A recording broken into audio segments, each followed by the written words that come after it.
नमस्कार, बहुत स्वागत है आप सभी का। प्रदेश हमारा देख रहे हैं आप, आपके साथ मैं हूं प्रियंका राय। बुलेटिन की शुरुआत करेंगे बड़ी खबर से। महिला को बंधक बनाकर लूट का मामला सामने आया है। जयपुर के सांगानेर का ये पूरा मामला है। घर में महिला अकेली थी जिसके साथ लूट के वारदात को अंजाम दिया गया। तो महिला को बंधक बनाकर लाखों के जेवर और नकदी पर हाथ साफ कर दिया गया है। तो आपको बता दें, किराए पर कमरा लेने के बहाने घर में 4 से 5 बदमाश घुसे। प्रारंभिक जानकारी के मुताबिक 9 लाख रुपए और 2 किलो सोने के जेवर लूटे गए हैं।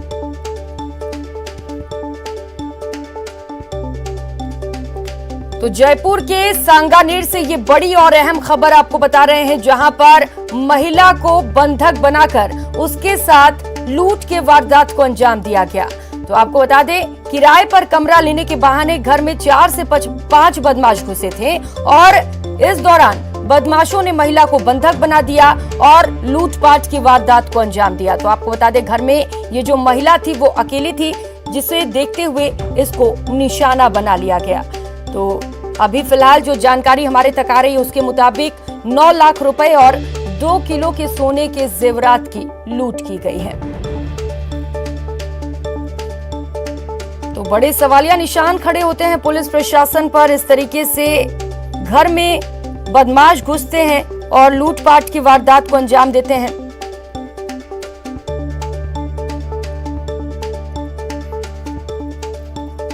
तो राजधानी जयपुर की यह वारदात है। राजधानी जहां पर सुरक्षा सबसे ज्यादा पुख्ता मानी जाती है, ये माना जाता है कि लोग यहां पर सुरक्षित हैं। उस राजधानी में इस तरीके के वारदात होते हैं जहां पर बदमाश घर में घुसते हैं, महिला को बंधक बनाते हैं और बड़े आसानी से लूटपाट करके मौके से फरार भी हो जाते हैं। तो ये तस्वीरें भी आप देख रहे हैं किस तरीके से घर को उथल पुथल कर दिया गया है। और सहयोगी विष्णु शर्मा इस वक्त हमारे साथ ज्यादा जानकारी के साथ जुड़ चुके हैं। विष्णु, क्या कुछ जानकारी?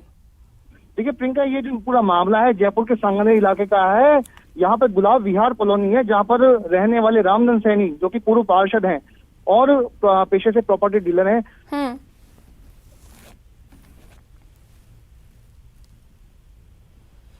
जी विष्णु, चलिए, बहुत शुक्रिया आपका तमाम जानकारियों के लिए।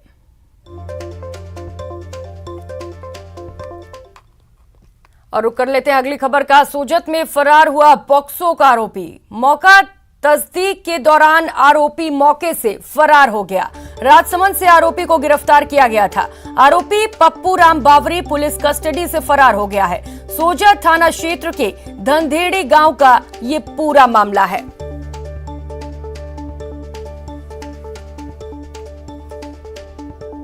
तो पुलिस पर बड़े सवाल खड़े होते हैं। पुलिस के कैद से आरोपी फरार हो जाता है। सवाल यही है कि पुलिस कहां थी उस दौरान जब आरोपी मौके से फरार हो गया। और अब वो खबर जो आज दिन भर सुर्खियों में रही। जी हां, बात विधानसभा के बजट सत्र की हो रही है, जहां आज सुबह से ही सत्र की शुरुआत से बीजेपी हमलावर तेवर में दिखी, जिसकी वजह से करीब 5 बार सदन की कार्यवाही को स्थगित करना पड़ा। लेकिन नारेबाजी और हो हल्ला के बाद मामला इतना बढ़ गया कि कांग्रेस और बीजेपी के विधायक आमने सामने हो गए। इतना ही नहीं, बीजेपी के 4 विधायकों को निष्कासित तक कर दिया गया। हालांकि निष्कासन के बाद अब बीजेपी के विधायकों ने सदन में कुछ देर तक धरना जरूर दिया, लेकिन बाद में बीजेपी विधायकों ने अपना धरना खत्म कर दिया।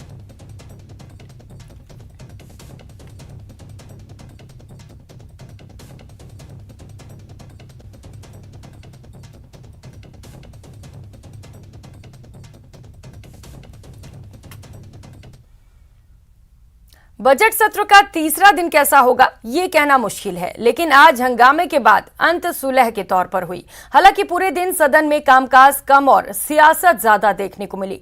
सदन 4 बार स्थगित हुई, लेकिन समाधान नहीं निकला। बीजेपी विधायकों का निलंबन हुआ, फिर धरना और बाद में सुलह की खबर। देखिए बजट सत्र के दूसरे दिन की रिपोर्ट।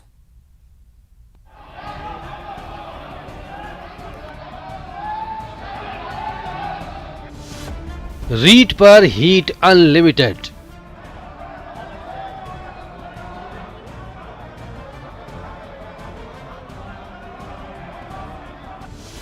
हंगामा, निलंबन, धरना, अब सुलह। हमें स्पीकर की व्यवस्था पे भरोसा है। उन्होंने नेता प्रतिपक्ष की मौजूदगी में बात की है।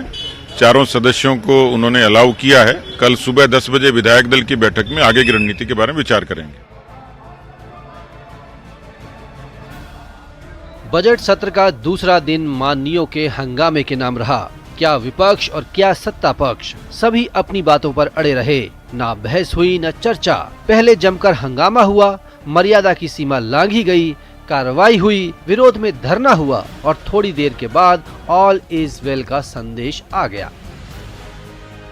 पहले स्पीकर की अपील को अनसुनी करने वाली बीजेपी स्पीकर के फैसले पर भरोसा जता रही है। रीट पर सीबीआई जांच की मांग जारी है, लेकिन लगता है कि तेवर थोड़े नरम हो गए हैं। हमारा विरोध का तरीका जायज है। लोकतांत्रिक तरीके से अपनी बात कह रहे थे और लाखों बेरोजगारों के भविष्य को दृष्टिगत रखते हुए हीट में जो धांधली हुई, उसमें उन विद्यार्थियों को ये भरोसा देना है कि जो लोग दोषी हैं उन तक एसओजी और सीबीआई पहुंचे और उनको दंडित करे। सवाल है कि रीट के परीक्षार्थियों के लिए इंसाफ की मांग सदन की मर्यादा के मुताबिक भी उठाई जा सकती थी, और अगर ऐसा होता तो इसकी नौबत ही नहीं आती। मैं आपसे निवेदन करना चाहता हूं कि ये सदन श्री रामलाल, श्री मदन दिलावर, श्री अविनाश गहलोत और श्री चंद्रभान आकिया को इस सेशन के दौरान, पूरे सेशन के दौरान उनको निलंबित किया जाना चाहिए। ये मेरा प्रस्ताव है। सदन की मर्यादा तार तार हुई। नोक झोंक, हाथापाई जैसी नौबत के बाद बीजेपी के 4 विधायकों के खिलाफ कार्रवाई हुई। माननीय सदस्य, जिन लोगों का नाम माननीय संसदीय कार्य मंत्री महोदय ने उल्लेखित किया है, मैं उन्हें आग्रह करूंगा कृपया सदन से बाहर जाएं। सदन के शेष सत्र से उन्हें निलंबित किया गया, कृपया सदन से बाहर जाएं। तो बीजेपी के बाकी विधायक साथी विधायकों के खिलाफ कार्रवाई के विरोध में धरने पर बैठ गए।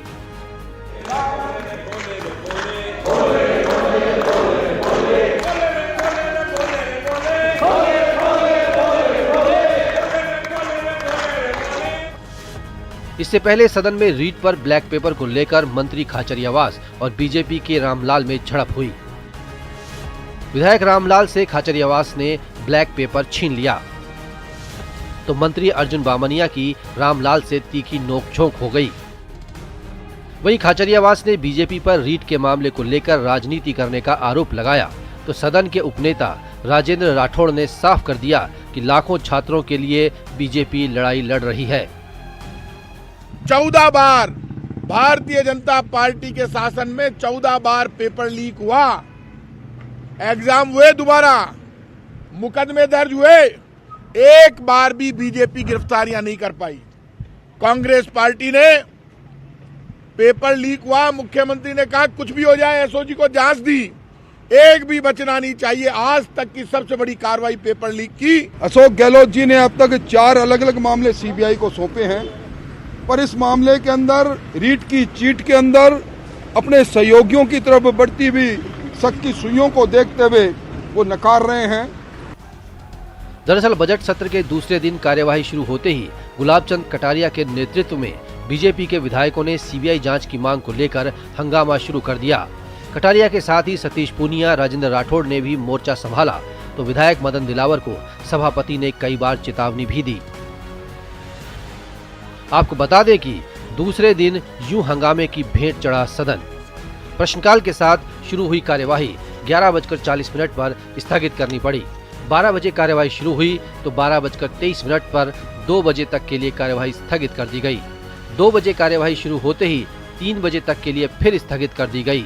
3:52 पर कार्यवाही शुरू हुई, लेकिन फिर 4:22 तक के लिए स्थगित कर दी गई और शाम 5 बजे कार्यवाही शुक्रवार सुबह 11 बजे तक के लिए स्थगित कर दी गई।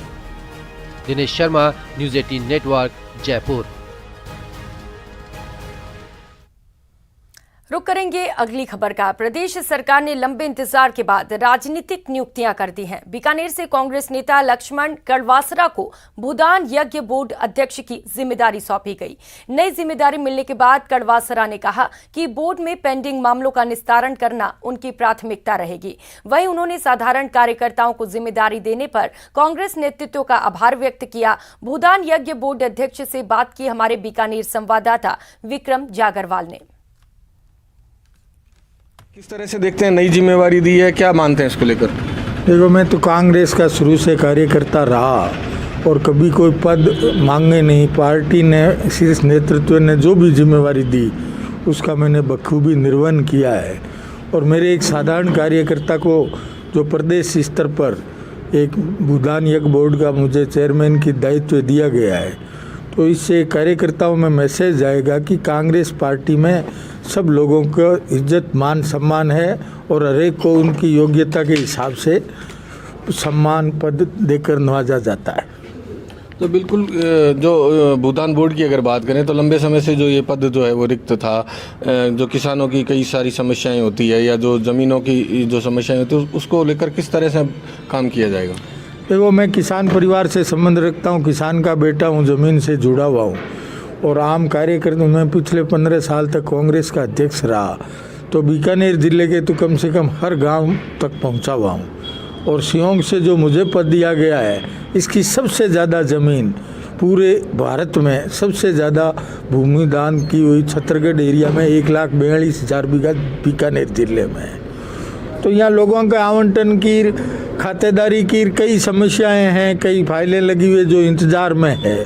तो इन सब का मैं कार्य ग्रहण करने के बाद निरीक्षण करके सब समस्याओं का निवारण करके जिसको जिस चीज़ की ज़रूरत है, चाहे वो खातेदारी अधिकार हो या आवंटन में कोई गड़बड़ी हो उसको दूर करना हो, नई जो पहले से फाइलें लगी हुई है उनको आवंटन करना हो, ये सारी चीज़ मैं कार्यभार ग्रहण करने के बाद देखकर जल्दी से जल्दी निस्तारण करने की कोशिश करूँ। जहाँ लक्ष्मण करासा की अगर बात करें तो वो एक साधारण कार्यकर्ता से आज इस मुकाम तक पहुँचे हैं और उनका यही कहना है कि जिस तरह से कार्यकर्ता अगर सक्रियता से काम करेगा तो सरकार उसके लिए अवश्य ही कुछ करेगी और आने वाले विधानसभा चुनाव में भी वह सभी को साथ लेकर और कांग्रेस की विजय के लिए प्रयास करेंगे। बीकानेर से न्यूज़ 18 के लिए विक्रम जागरवाल। उधर हनुमानगढ़ जिले से पूर्व मंत्री केसी बिश्नोई को जीव जंतु कल्याण बोर्ड का अध्यक्ष मनोनीत किया गया।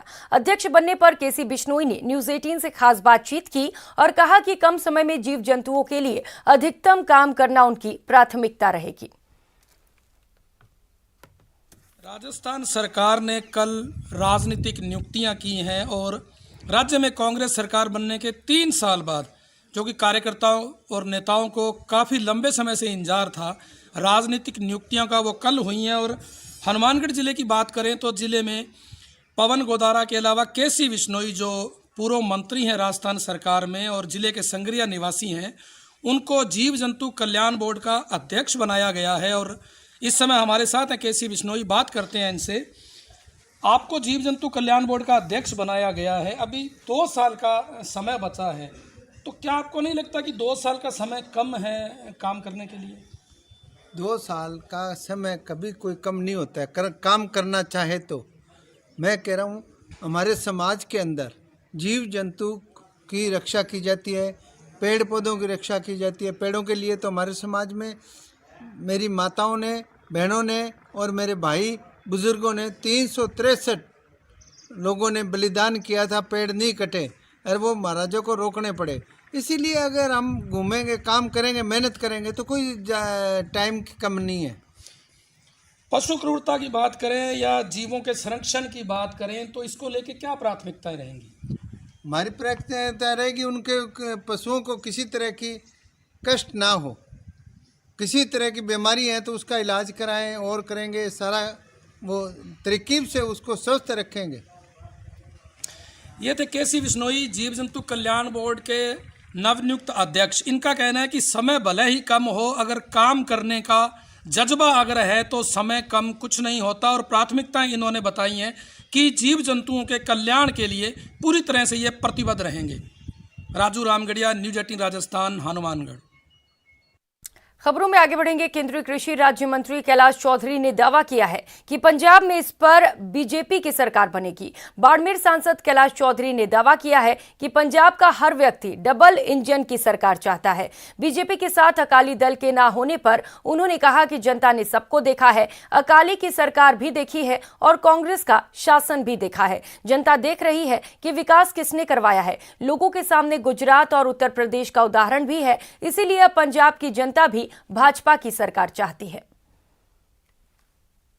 पंजाब एक बॉर्डर का प्रदेश है और वहाँ पर राष्ट्रवाद प्राथमिकता में है, क्योंकि पंजाब की जनता ने मानस बनाया है कि आने वाले कल के अंदर हमारे यहाँ पर एक राष्ट्रवादी विचारधारा की सरकार होना बहुत ज़रूरी है।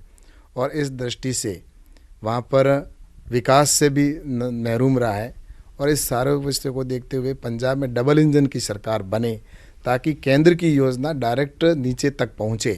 इस दृष्टि से निश्चित रूप से वहाँ पर जो सरकार बनेगी वो भारतीय जनता पार्टी गठबंधन की बनने जा रही है और पूर्ण बहुमत की सरकार है वो बनेगी।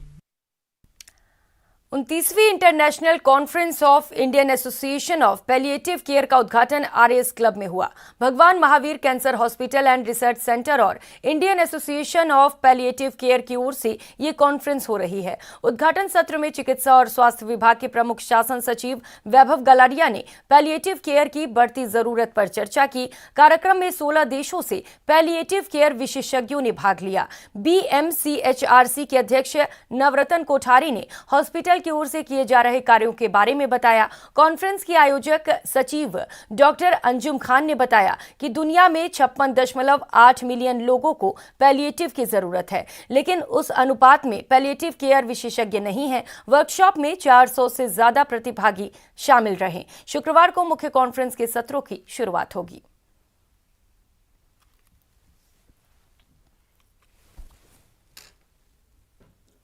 खबर झुंझुनू जिले से है, जहां मुकुंदगढ़ की बेटी ने सीए फाइनल के नतीजों में पूरे भारत में टॉप किया है। राधिका बोरीवाला ने 200 में से 195 नंबर हासिल किए हैं। बट मेहनत पूरी की थी, रिजल्ट तो अब देखना है, पर गिव योर 100%। कभी भी ऐसे नहीं सोचना कि ये नहीं करना वो नहीं करना, हमेशा हर चीज करके जानी है। बाद में वो आता है या नहीं वो देखा जाएगा। मेरे को तो पूरा कॉन्फिडेंस था, मैं उसके हर पेपर की फीडबैक लेता हूँ हमेशा ये पेपर देने के बाद। अब आज भी इनको बच्चों को फिर भी ऐसा था कि फ़ोन आएगा नहीं आएगा। मैं सुबह से इनको बोल रहा था कि आज चेयरमैन सर का फ़ोन आएगा राधिका के मोबाइल पे, तो इसका फ़ोन फ्री रखना। रुक करेंगे अगली खबर का। सीए फाइनल 2021 के परिणाम घोषित होने के बाद विद्यार्थियों में खुशी की लहर दौड़ पड़ी है। साथ ही परिवारजनों में भी खुशी देखने को मिल रही है। राजधानी जयपुर में ऑल इंडिया रैंक हासिल की मृणाल जैन AIR 20 800 में से 577 नंबर हासिल किए।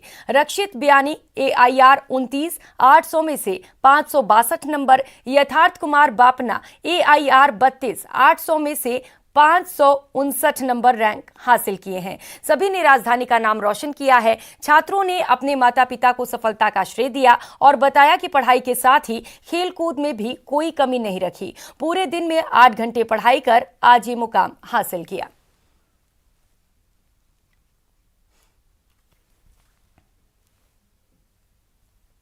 करियर कहीं ना कहीं कॉर्पोरेट वर्ल्ड में बनाना चाहता हूँ एटलीस्ट कुछ सालों तक, बट साइड बाय साइड में मैं अपना जो एक्टिंग में मेरा है, जो थिएटर्स में, इसके अलावा मैं एज एन असिस्टेंट डायरेक्टर भी मैंने 3 फिल्में करी है। तो इन सब चीज़ों को भी साथ में लेके चलना है। जो मेरा कॉर्पोरेट वर्ल्ड में जो मैं करियर सोच और मैनेजमेंट कंसल्टेंसी में अभी वो भी चीज़ों को साथ में लेके चलना है। सो फुल फ्लेज्ड प्रिपरेशन थी। After 8 or 9 months of starting my articleship, I started my coaching classes from several teachers from overall throughout the India. And then after completing my classes at least around 8 months before the exams, I started preparing and revising things. Actually, I've studied 8 hours daily, but मेरा main ये रहता था कि मैं effective पढ़ाई करूं। मतलब I am not a गाय जो कि 10-12 घंटे दिन का पढ़े, बट मैं 8 घंटे पढ़ता था तो मैं अच्छे से पढ़ता था। बाकी मैं अपना मतलब इन्जॉयमेंट ही पूरा रहता था साइड के अंदर। मैं बिल्कुल ही प्रेशर लेके नहीं पढ़ता था, बस जो ही पढ़ता था उसको अच्छे से कंसंट्रेट करके पढ़ता था। यहाँ रुकेंगे एक छोटे से ब्रेक के लिए, लौटेंगे फौरन।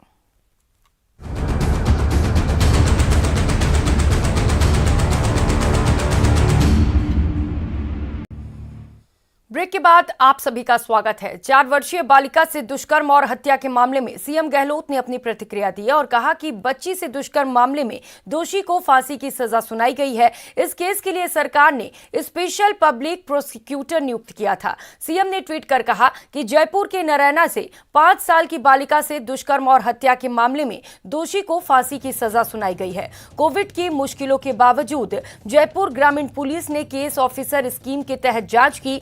8 दिनों में चालान पेश कर दिया था। अदालत ने आज दोषी को फांसी की सजा सुनाई है। इस केस के लिए सरकार ने स्पेशल पब्लिक प्रोसिक्यूटर नियुक्त किया था। पॉक्सो एक्ट के मामलों में सरकार के कार्यकाल में 7 दोषियों को फांसी, 123 से अधिक दोषियों को आजीवन कारावास की सजा सुनाई गई है। पीड़ितों को न्याय सुनिश्चित करना हमारा ध्येय है।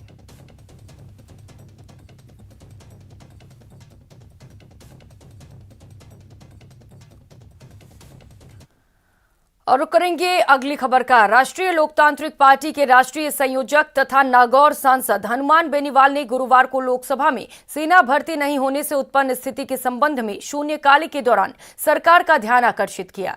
इसके जल्द आयोजन की मांग की। बेनीवाल ने आयु में छूट देने की भी मांग उठाई। सांसद ने कहा कि नागौर और राजस्थान सहित पूरे देश में कोरोना के नाम पर सेना भर्ती रैली और परीक्षा पर सरकार ने रोक लगाकर रखी है, जिसमें प्रदेश के जोधपुर ARO कोटा और ARO और जयपुर ZRO की सेना भर्ती भी समय पर नहीं हुई है। राजस्थान सहित पूरे देश में कोरोना के नाम पर सेना भर्ती रैली व एग्जाम पर सरकार ने रोक लगा रखी है, जिसमें प्रदेश के जोधपुर ARO, कोटा ARO और जयपुर ZRO की सेना भर्ती भी समय पर नहीं हुई, जबकि अलवर और झुंझुनू सेना भर्ती कार्यालय की भर्ती तो मोदी पिछले 2 साल से अधिक समय से ही नहीं हो पाई है। ऐसे में युवा और एज हुए, इसलिए युवाओं को उम्र में छूट देते हुए जल्द से जल्द सेना भर्ती रैली और एग्जाम कराया जाए मोदी, क्योंकि पिछले 2 साल से सेना भर्तियों पर रोक है। इसलिए युवाओं की मांग है कि इस बार सेना भर्ती में वैकेंसी बढ़ाई जाए, क्योंकि राजस्थान में कई दूसरे राज्यों के मुकाबले कम वैकेंसी पर भर्ती की जाती है, जबकि इतिहास में कोई भी युद्ध उठाकर देखे तो शहीदों की सूची में राजस्थान के वीरों का नाम ऊपर ही मिलेगा। इसलिए मोदी युवाओं के हितों को देखते हुए इस बार सेना भर्ती में वैकेंसी बढ़ाई जाए ताकि युवाओं का सेना में जाने का सपना पूरा हो सके। समझ मोदी, राजस्थान सहित प्रदेश भर में युवा आज सेना भर्ती की मांग को लेकर सड़कों पर आंदोलित है। प्रदेश में जगह जगह धरना प्रदर्शन किए जा रहे हैं, आक्रोश रैलियां निकाली जा रही है, लेकिन फिर भी युवाओं की सेना भर्ती की मांग पर कोई ध्यान नहीं दिया जा रहा है। नागौर संसदीय क्षेत्र सहित तमाम राजस्थान और देश में इससे पहले कि देश का युवा किसान आंदोलन की तरफ बड़े आंदोलन के लिए मजबूर हो, युवाओं की मांगों पर ध्यान देते हुए सेना भर्ती और एग्जाम जल्द से जल्द कराया जाए। आप निर्देशित करें और नौजवानों की इस मांग पर ध्यान दें और उम्र के अंदर छूट इनको दिलाएं। इस बुलेटिन में फिलहाल इतना ही। मुझे दीजिए इजाजत। नमस्कार।